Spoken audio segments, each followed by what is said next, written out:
In today's video, we're going to be discussing how vitamin A could be protecting your immune system. If you're wondering where I am, I'm inside a glacier. And not just any glacier, this is the glacier that actually gives birth to the river that runs through my home city, so this is pretty cool. Now I'm on pure ice, and I didn't know I'm going to see this, so I don't have crampons, I don't have my skis, so this is tricky, bear with me. But what I'm going to tell you is about a couple papers.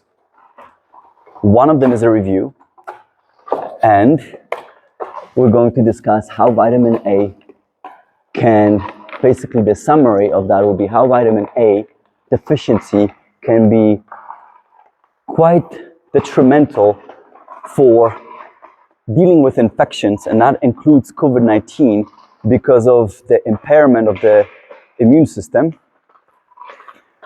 And I just need to show you this is stunning.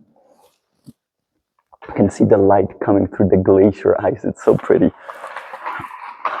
And basically the take-home message is that it's extremely valuable to have a proper amounts and levels of vitamin A in your body, really, basically.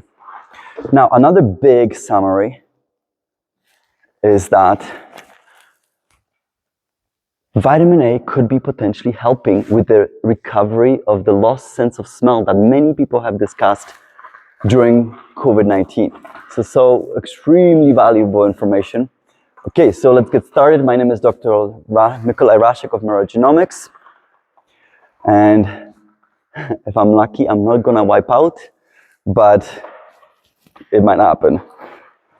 I'm literally on pure ice.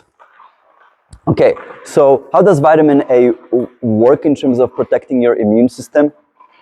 Number one, it actually promotes the proper functioning of both the innate immune system as well as adaptive immune system. So innate immune system is the one that is always on, it's always present. It's really the one that provides the vast majority of protection if it's functioning properly. And you might not even need to resort to the adaptive immune system, which is the one that has to be activated by exposure to the pathogen.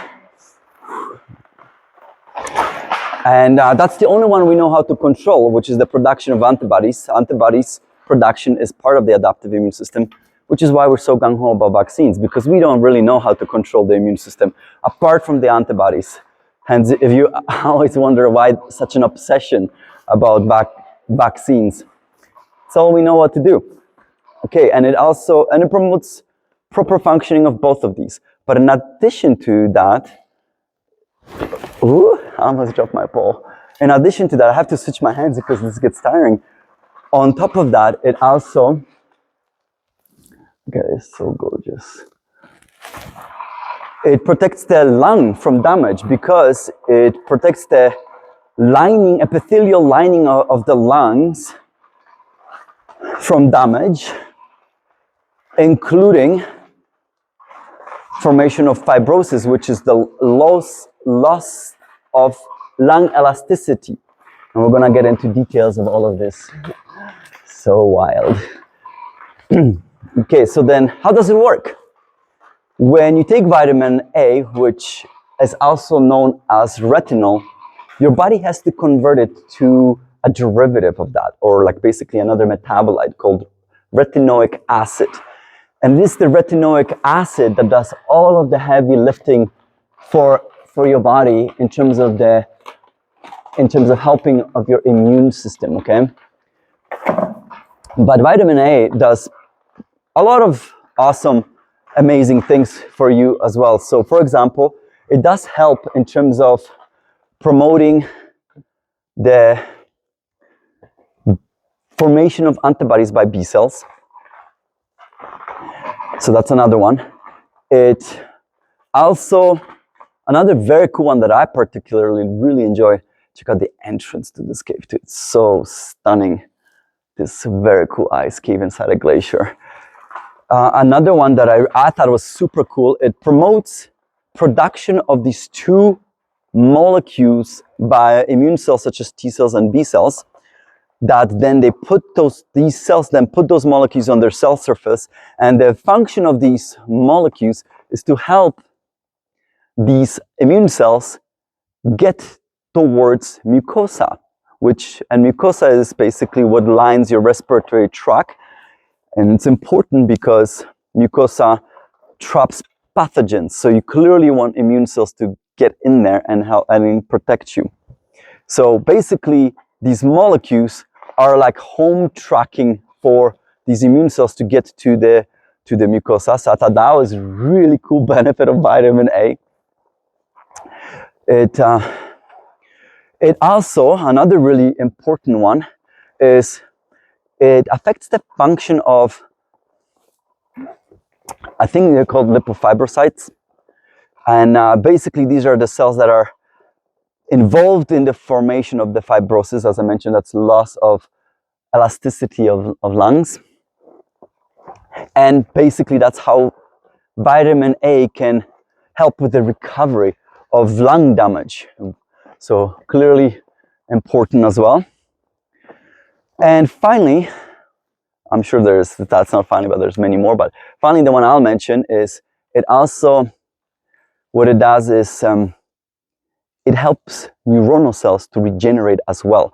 And this is where we're gonna start with how can vitamin A help with, specifically with COVID-19. Let's continue with the regeneration of neuronal cells, because I thought this was super cool information, super fascinating, because vitamin A could be helping in the regeneration of olfactory cells, the olfactory neuronal cells, which are the ones that are damaged by COVID-19 and lead to loss of sense of smell that many people have complained about. And many people have been asking me about, hey, how could we potentially fix that? And the only information that I have previously been able to find is that you could try training of your sense of smell by taking strong smelling smells and imagining the smell. So you can see that might be of dubious quality in terms of its effectiveness. And this is not so hypothetical, what I'm telling you about recovery through the regeneration of the neuronal cells, olfactory neuronal cells, is because there's been literally clinical studies done on this. And the authors of this review that I'm talking about right now even mention, hey, in those clinical studies, they use topical application of vitamin A. And this is probably exactly how we should also continue doing this in terms of helping people with their recovery of their sense of smell. So if any of you are actually still suffering from that unusual side effect, you might consider talking to your doctor and let your doctor know, hey, could I potentially use vitamin A to help me recover? All right, so I really wanted to share that with you because I thought this was super, super interesting and super cool. But obviously, there are other potential benefits as well. Second one would be the fact that by making sure that your immune system is properly functioning, it would reduce the inflammation during COVID-19 and therefore protect your organs in severe COVID-19 from damage from inflammation, such as obviously lungs, but also kidneys and livers. And this has been observed in severe COVID-19. It can help production of mucin as well. It's another derivative of vitamin A, all-trans retinoic acid, that helps stimulates the mucin production, which basically is what makes the mucosa that lines the respiratory tract as well. And obviously, also help the lungs recover from damage after COVID-19, as I already mentioned, because of the reduction of the damage. So that's good, and then recovery as well. So that's another potential benefit for COVID-19. Okay, so but the vast majority of things that we have learned about, and I apologize, I'm like walking on ice, and It's so I might slip, I might even wipe out because that has already happened. So bear with me. And the vast majority of information that we learn about vitamin A was from vitamin A deficiency. So, for example, let me break this down. What have we learned? Ooh, sidestepping here. I'm gonna switch hands too, so you can see these beautiful glacier features all around me. Ooh.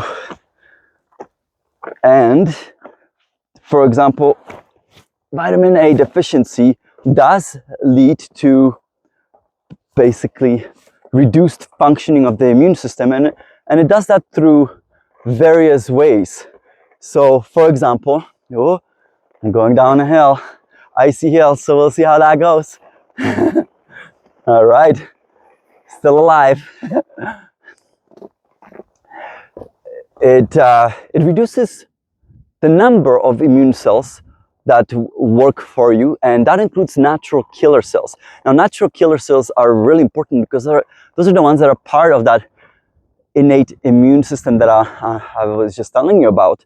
So these are really, really valuable in making sure that they work properly for your benefit. So that's one of the ways. Vitamin A deficiency also reduces the proper interaction between T cells and B cells in the process of antibody production. So that also obviously has a detrimental issue. It reduces the production of mucin that I was telling you about, which you need for your mucosa. Hey, didn't drop the phone. That's good. That's the risk I'm taking by doing this on top of ice. And then, of course, there are other problems also observed when dealing with loss of proper vitamin A levels, such as it promotes I'm going to be on pure ice again, such as formation of cytokine storm in the respiratory tract. So we've seen that during COVID-19.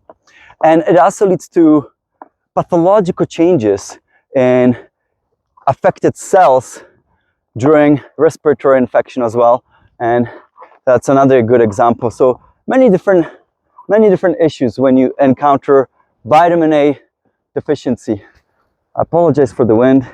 I made a video here before and the wind was horrendous, but it was so beautiful I wanted to keep the video. But here we go again. We'll see what happens. And same thing with COVID-19. Vitamin A deficiency could be promoting some of the issues encountered with COVID-19. So, well, again, loss of the mucosa production, loss of proper recovery of your lungs, for example. Obviously, promotion of inflammation as well, and through cytokine storm, and obviously the big one, which is not a proper stimulation of the immune system, so reduced production of key memory B cells and T cells. So clearly, vitamin A, poor level of vitamin A in your body could be contributing to the progression of COVID-19. So it's definitely to our benefit to make sure that we have proper levels of vitamin A. Okay, so then, and that's basically it for that super fascinating review. and why I wanted to share that with you. But there's another fascinating paper that I read which showed how vitamin A could potentially be protecting from COVID-19 directly by directly binding to spike protein. Very interesting. And in this case, the authors were able to show that it was that metabolite, all trans retinoic acid, that the authors were able to show binds directly to the spike protein, and they showed it through the use of electron microscopy. For a review of how that works, check out one of my past videos. Literally, basically, you shoot a beam of electrons and you can see, depending on how far the electron has to travel before it bounces off the feature that it bounces off, you can see a different shadow. So you literally can see a three-dimensional image of a protein. It's as close as we can possibly get in terms of obtaining actual photographs of proteins, if you will. And then you can, because we know the position of all of the atoms that make up the spike protein, we can see exactly what is happening. And they're able to see that when they expose the spike protein to vitamin A, it filled a specific pocket within spike protein. And they were able to map it exactly to where in a spike protein it binds, what it does there, and how it actually might be helping against infection. It's so wild. So they use this information to show that vitamin A binds to this specific pocket. And vitamin A is, the way it's made, it's a chemical that has both polar and non-polar components. What does that mean? Non-polar means it likes to interact with organic compounds that have little electrostatic component to it. So an example of that would be oil. And this is the reason why oil doesn't mix with water. When you drop oil into water, they don't mix. And the reason why is because oil is non-polar, water is polar. It has a strong electrostatic component to it and electromagnetic component to it. Basically a charge. So water is highly charged, and what makes up oil is not. They don't mix well at all. And vitamin A is the same thing. It has an organic component, and it's that organic component that fits neatly into a pocket on the surface of spike protein that was also non-polar. So they were just happy hanging out together. But vitamin A also has a tail that's highly polar, meaning so there's a large electric charge attached to that tail, and that tail would never want to be in that pocket because they just would repulse each other. And check out this amazing cool features here. And as a consequence, that tail is sticking out. So it's outside of that pocket, but it actually interacts with charged components of spike protein in another area, and specifically interacts with, where am I gonna go? Interacts with, because this is not where I can go, with the receptor binding domain of the spike protein. Now, receptor binding domain is the area of the spike protein that interacts with the ACE2 receptor. Hence the name, receptor binding domain, because it binds with the ACE2 receptor found on our bodies. Oh, and that reminds me also, that's another protective element of actual vitamin A, because vitamin A restores the angiotensin system for functioning because ACE2 receptor that the virus interacts with, that's not its normal function. It does something else. Its proper function is to actually regulate the blood pressure. And so ACE2 receptor is actually an enzyme. I'm not sure if I can get out of here. It's actually an enzyme. So that means it changes another molecule to something else. And that's how it regulates blood pressure. But counterintuitively, SARS-CoV-2 virus, yeah, I need to turn around. SARS-CoV-2 virus reduces the levels of ACE2 receptors, and that leads to increased blood pressure. Vitamin A can restore the levels of ACE2 receptor to normal levels and bring the blood pressure back to normal. But this is where the important warning comes in, which is why I actually have to mention this. This is why you don't want to take vitamin A during SARS-CoV-2 infection. So you don't want to take vitamin A when you're infected with the virus, because you could increase the levels of ACE2 receptors, and therefore you could increase the level of infection. So you only want to take vitamin A, apologize for the gust of wind. You only want to take vitamin A prior to infection to help you from being, from the infection, from experiencing the infection, or you take it after to help you recover from the infection. I just want to make sure I can capture some of this amazing landscape for you. Okay, so that's another benefit. Now, the way the virus interacts with that ACE2 receptor is through that receptor binding domain.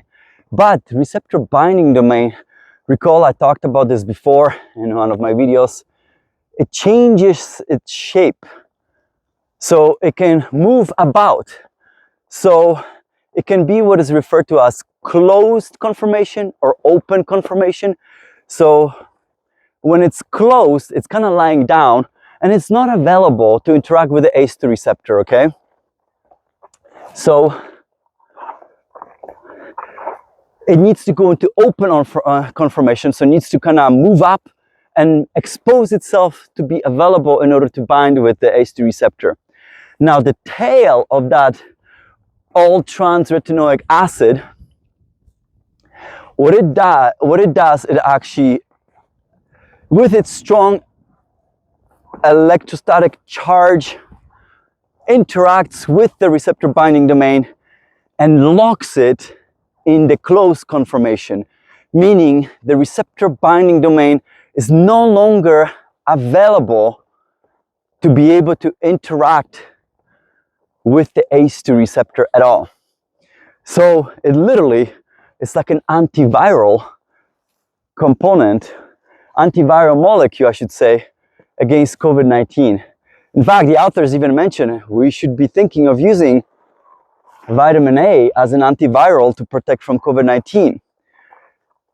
And because by trapping receptor domain in a closed conformation, it was no longer capable of interacting with ACE2 receptor. And they did beautiful experiments where they took organoids. Basically, they took a biopsy of lung tissue. So they call that organoids. And they were able to, so they did very cool staining stuff. And they were able to show that they prevented infection of these lung organoids by SARS-CoV-2 virus in a dose-dependent manner. What does that mean? It means that the more vitamin A they used, the less infection the cells, those lung cells from that biopsy experienced. So I thought this is absolutely super fantastic, super phenomenal. So very valuable, totally worth sharing with you. And and I thought I was gonna make it without falling, but my ski got trapped in the ice. And right at the end, and oh, so pretty. Look at that. And yeah, that's the benefits of vitamin A against COVID-19 in general and against infections in general. And yeah, I'm gonna wrap it up here. So thank you for your support. Thanks for the donations. I keep forgetting to always say that. Your donations, by the way, go to the making of the videos. I literally, basically it's the money I get to use, oh no, I'm totally out of skis. But money I get to use to pay people to help me produce the video, so deeply appreciated. So it doesn't go into my pocket, just so you know. And then thanks for helping me grow the channel. Thanks for all the questions. And by the way, this vitamin A, that came from you, the audience. This is one of the topics that was brought up to me by people involved in COVID-19 Q&A sessions we're running. So, and I'm so grateful for this because this was so interesting. And once I studied this myself in detail, I'm definitely a big fan of vitamin A now. That's for sure. Oh, wow. These are totally trapped in here. Oh, well. And yeah, I look forward to seeing you either at the event or at the next video. Have an amazing day, everyone. And I hope you enjoyed this crazy, beautiful, icy landscape of where my home city river is born. Bye, everyone.